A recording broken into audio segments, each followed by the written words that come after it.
Yeah, the New Zealand Breakers return of Cedric Jackson.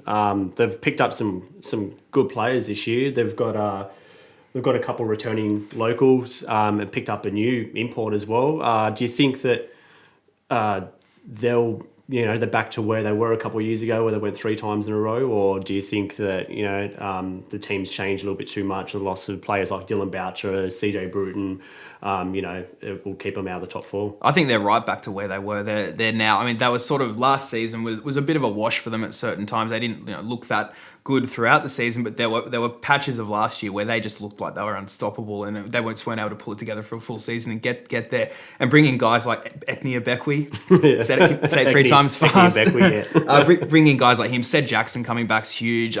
Keeping Thomas Abercrombie in town. I thought he was going to end up winding up staying in Europe. He went over there, played I think with Strasbourg or a team in France for the end of that season. I thought he was going to remain over there and sort of keeping, even though they did lose a few of their key pieces, keeping the majority of the core. They're definitely going to be real dangerous next year. And I feel that last year was just sort of a bit of a speed bump in their perennial championship contender status. They got a couple of young players. One of them, Corey Webster, who I think will probably have a breakout year this year. Now he's not playing behind CJ Bruton, and they've got Ruben Turangi, who may be a chance not to play this year because of the assault charges.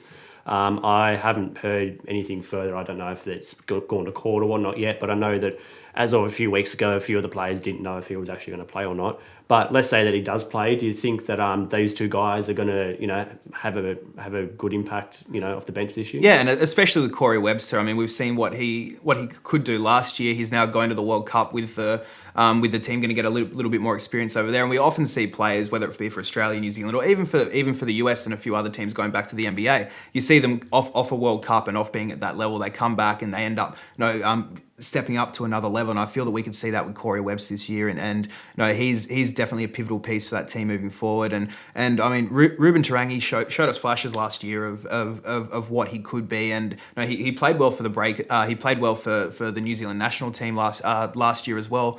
And he's definitely going to be, if he can continue, building on that status to where he's getting to and be a key piece in this team, they're going to be real dangerous. I think a player that they're really going to miss, it's probably a lot of people don't realise until a few rounds in, it's probably going to be Daryl Coletto. They no longer have Daryl or CJ, hitting the threes, and if Ruben's not there either, I mean, Cedric Jackson's sus, from the outside as it is. Corey Webster goes through his patches. Tom Abercrombie isn't reliable from the outside either. So, Corletto left New Zealand, went back to Melbourne, played for United.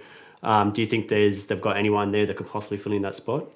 I mean, right now, no. They're going to be very patchy from outside, but I feel that they've got talent sort of outside of that to really be able to sort of contend for that. And this is something that's really against the grain in the NBL because I mean, you look at the Sydney Kings last year, one of the worst 3-point shooting teams in NBL history, and they were one of the most talented teams in NBL history. They didn't end up making the playoffs, but I feel that with the system that they've got in place there, and with how good this team is defensively, they're going to be able to remain in games regardless of if they're hitting their outside shots or not. It should be interesting to see if the crowd comes back in New Zealand. I mean, they've on their championship run, they'd play at Vector and get 10, 12, whatever, 1,000 people. But you saw towards the end of last season when they started losing and the crowds will start to dribble off a little bit, and people got sick of seeing Casey Frank get dunked on every day. And well, they're New Zealanders. They're used to winning. I mean, they've got the All Blacks. They're just used to the tall ferns. They're just used to seeing teams win. So you can't fault them for being a lot like Sydney. And just quickly, do you think if the Breakers don't make the playoffs, will you rub it in Stephen Adams' face a little bit on Twitter? Oh yeah, no, I'll do it anyway. He hates Australians, so he deserves everything he gets.